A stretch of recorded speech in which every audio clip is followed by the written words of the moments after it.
ऐसा जीवन अपने जीवन को जीवनमय बना सकता है जो केवल खाने के लिए जीता है, जो जीने के लिए खाता है उससे भी कदाचित वह श्रेष्ठ है जो व्यक्ति भजन के लिए खाता है और भजन के लिए जीता है। तो भगवान शिव के इस स्वरूप को, मंगलमय स्वरूप को सारे शास्त्र और वेदों ने मंगल में माना है। यही कारण है कि भगवान रुद्र विश्व का संहार करते हैं, तब भी उन्हें रुद्र कहता हुआ भी मानव शंका करता है। कहा जाता है कि जहाँ विनाश से कम हानि हो और उद्भव से ज्यादा लाभ हो, इस विनाश को भी विनाश नहीं मानते, तब उद्भव का कारण मानते हैं। किसी कवि ने यह कहा है, जहाँ लाभ प्रदयन से अधिक देखा जाता है, थोड़े क्षति का ध्यान वहाँ कब हो पाता है। जहाँ देश हित प्रश्न सामने आ जाता है, लाखों सिर का कटना कब देखा जाता है। इस रहस्य को जो बुध पुंगव जान न पाते, तो प्रलयंकर कभी नहीं शंकर कहलाते। तो शंकर से ही कहते हैं जो विश्व का कल्याण सोचता है। भगवान शिव जीवन का उद्देश्य बतलाते हैं और ब्रह्मा विश्व की उत्पत्ति करते हैं। ब्रह्मा जो विश्व की उत्पत्ति करते हैं वह परम मंगलमय है। भगवान शिव का विनाश उत्पत्ति का कारण ही तो है। यही कारण है कि ब्रह्मा के समान जो महत्व जीवन धारण करते हैं वे उत्पत्ति को वर्ण मानते हैं। अगर किसी स्त्री को गर्भ हो और वह गर्भकाल में ही यह पूजा करे, क्योंकि प्रथम उदर पलने में ही बालक पलता है, तो निश्चित ही सोचने के अनुसार गुरु तत्वपूर्ण उसका पुत्र उत्पन्न होने पर हो सकता है। अगर कोई गर्भाधान काल में पुरुष यह सोचता है कि मेरी पत्नी से उत्पन्न होने वाली जो संतान हो, मेरी पत्नी से उत्पन्न होने वाला जो पुत्र है और जो पुत्र होगा और विश्व में ज्ञान और भक्ति का अखंड और निर्बाध प्रसार करता रहे, तो निश्चित ही वह उत्पत्ति मंगल में मानी जाएगी। ब्रह्मा ने जिसमें संसार को उत्पन्न करना चाहा था, उस समय उनकी मानसिक शक्ति में काम, क्रोध, लोभ, मोह आदि अमंगलमय वस्तुओं की उत्पत्ति हुई थी। वह घबरा गए थे। ऐसी स्थिति में उन्होंने तपस्या की थी।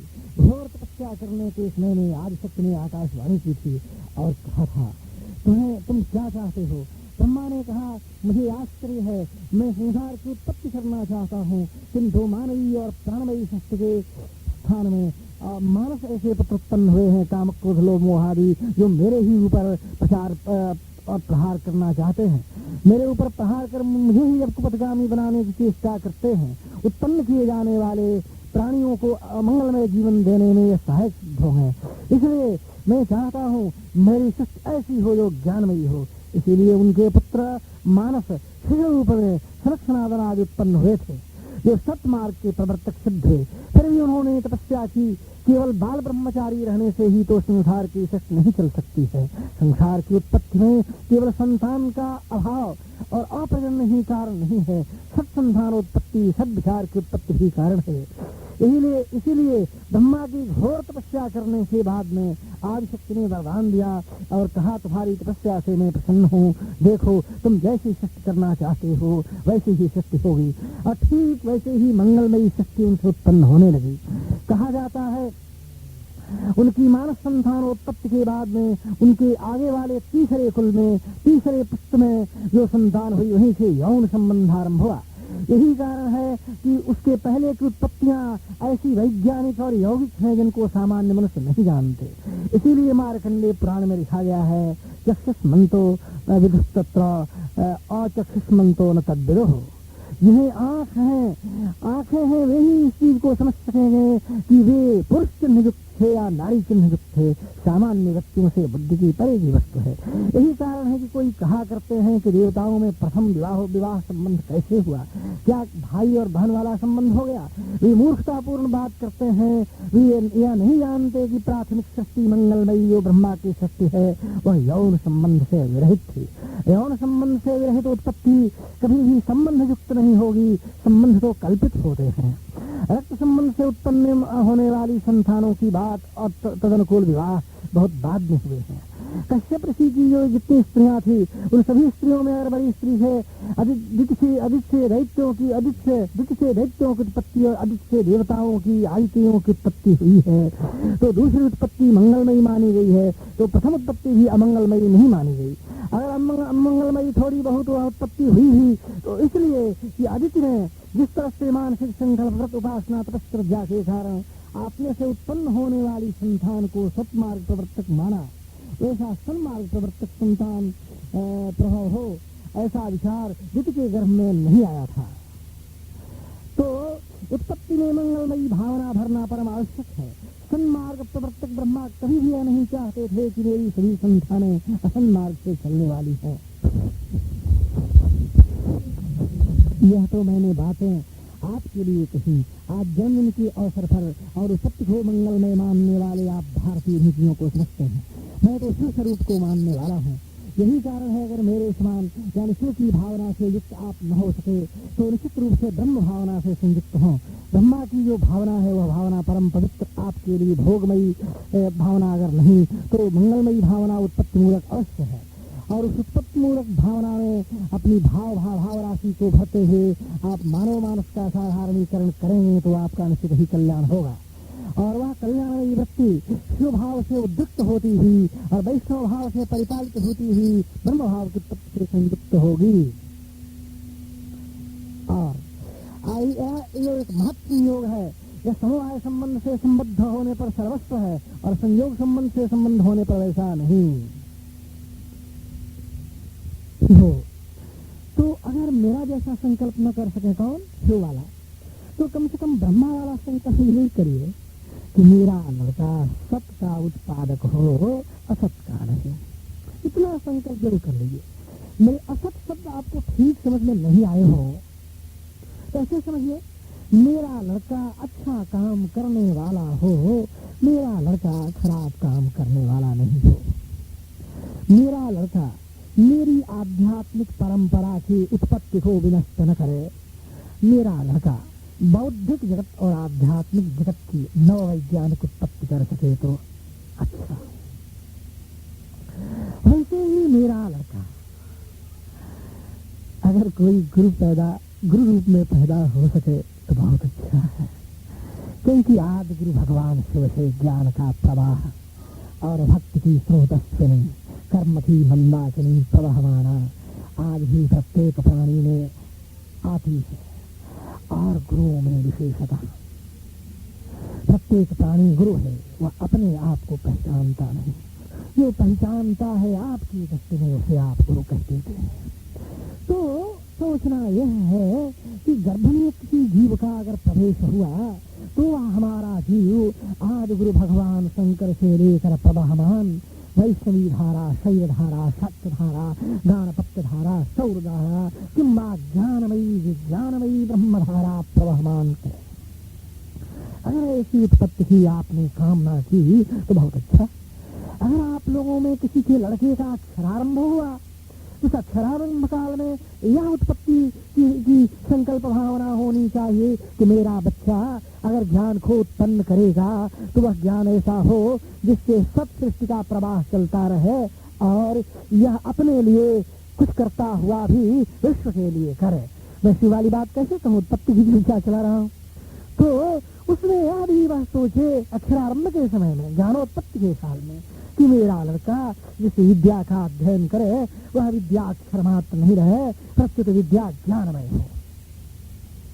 वैसे ही विवाह संस्कार की कहीं उत्पत्ति हो रही है, किसी लड़के से किसी लड़की का विवाह हो रहा है, तो यह भावना दोनों में भरी जाए कि वे लोग यह समझें कि यह संस्कार जो है सो भक्ति की उत्पत्ति करे, ज्ञान की उत्पत्ति करे या ऐसे कर्म की उत्पत्ति करे जिसमें संसार का सन्मार्ग प्रसारित और डूबता रहे अच्छे भाव में, आनंद में।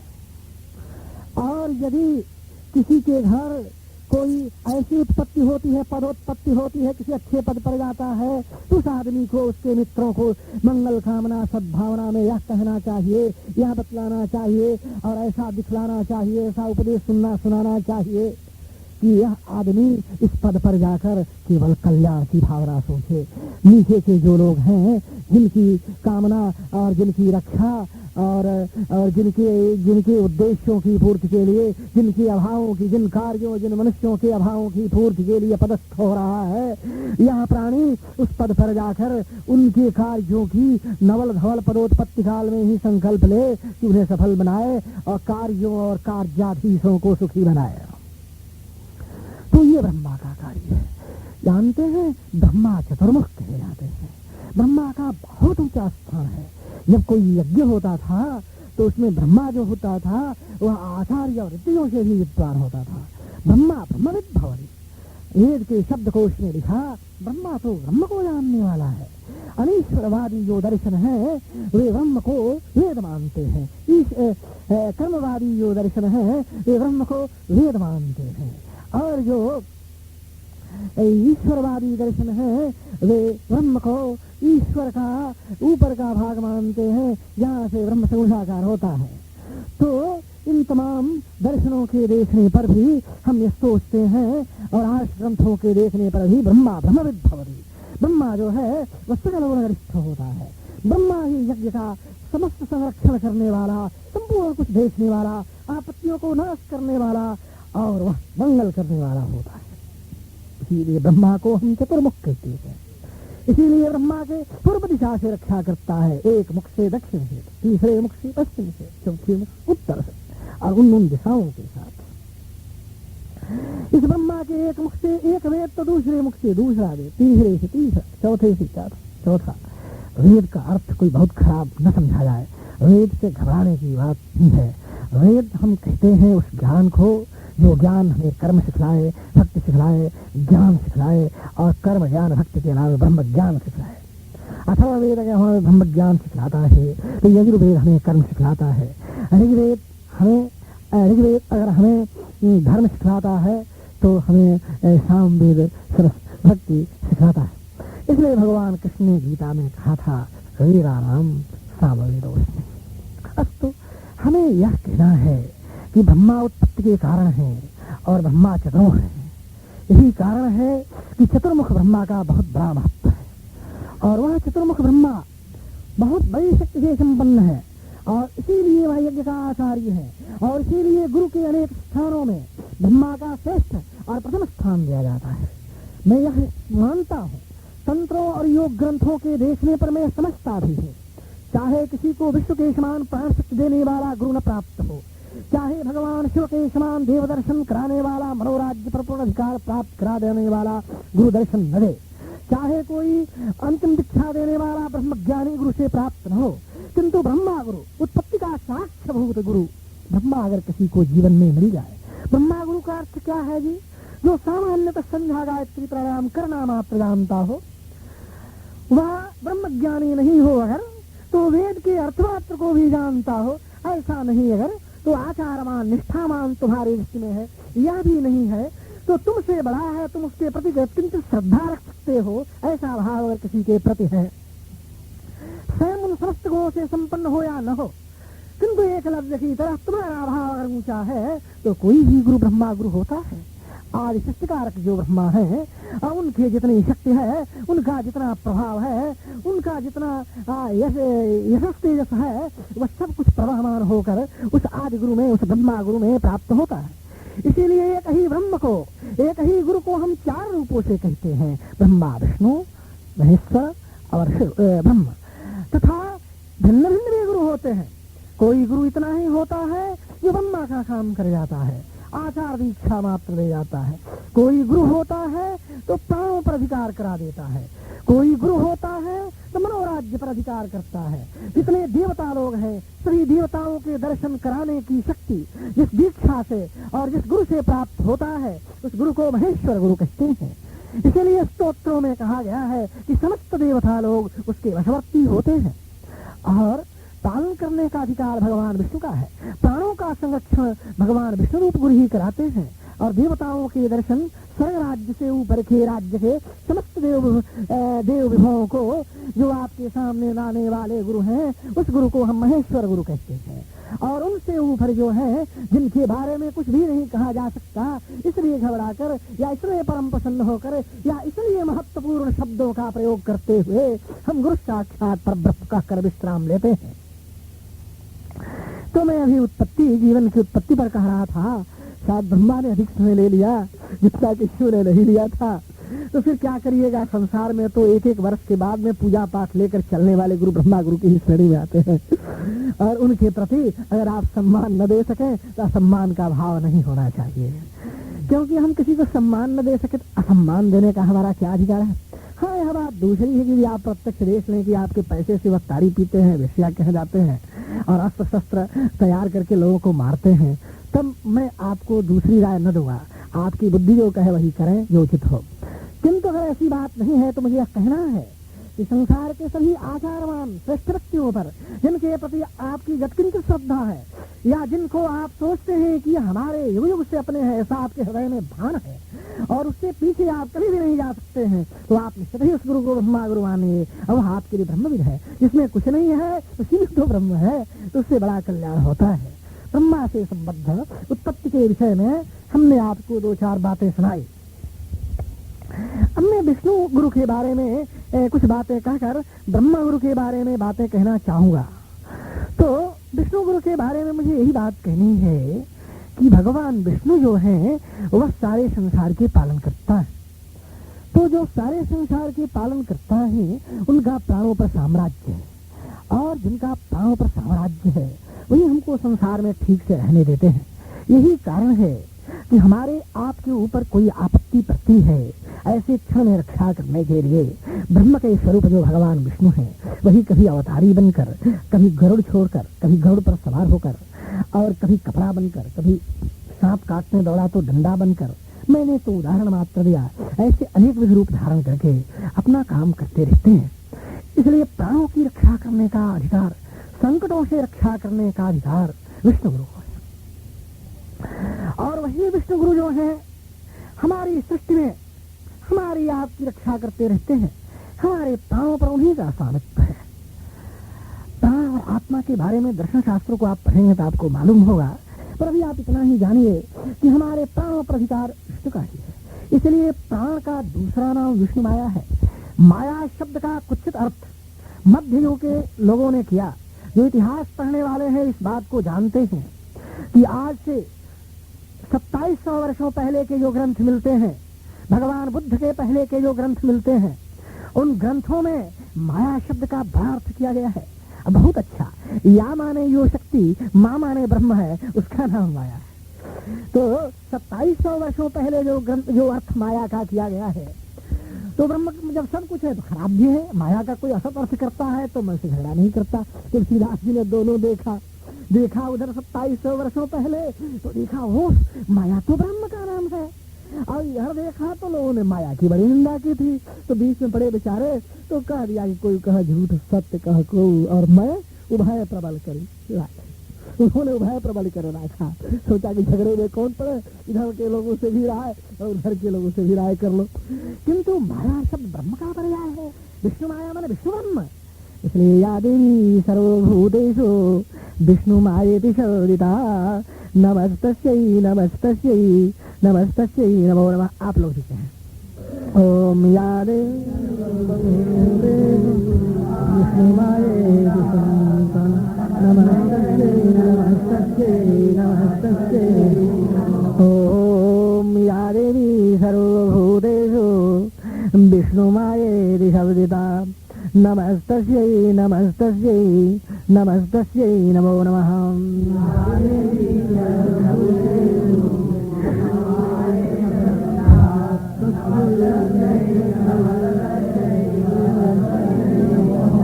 ओम या देवी सर्वभूतेषु विष्णु मायेति शोदिता नमस्तस्यै नमस्तस्यै नमस्तस्यै नमो नमः।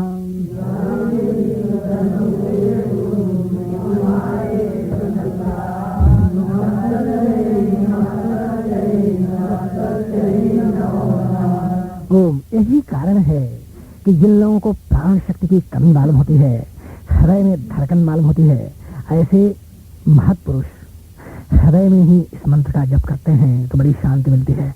कहा जाता है देवी कवच को 29 बार अगर किसी बर्तन में, पित्तल या चांदी के बर्तन में रखकर चांदी की ही कलम से, अनार की कलम से या अनामिका अंगुली से चलाकर कोई इस मंत्रों से जल पीता है मंत्रित करके, तो भगवान विष्णु के समान उसकी पालन शक्ति बढ़ती है।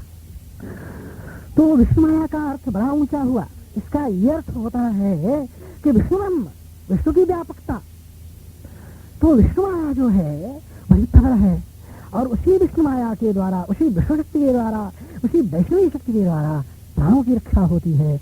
और संसार में कोई भी व्यक्ति किसी प्रकार किसी समय अगर घबराता है तो विष्णु ही सहायता करते हैं। यानी आपके गुरु विष्णु रूप में ही सहायता करते हैं। साक्षात ब्रह्म जो है वो विष्णु रूप से ही सहायता करते हैं। इसलिए इस रूप की जितनी भी महिमा गाई जाए वह महिमा बहुत ही कम है। संसार में रहना तो बड़ा आवश्यक